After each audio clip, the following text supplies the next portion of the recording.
Fader, tilgiv mig for, ja, jeg har syndet. Sig frem, min søn.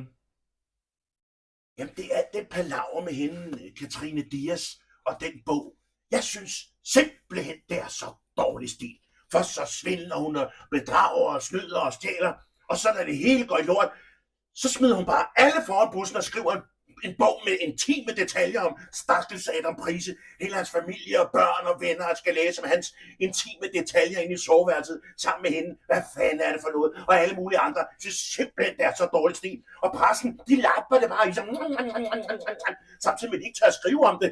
Ja. Og politiet, de gør heller ikke noget. Der er ikke nogen, der gør noget som helst. Det får bare lov at ske.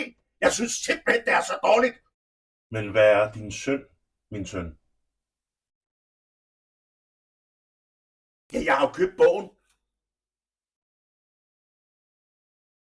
Hvad skal jeg så gøre?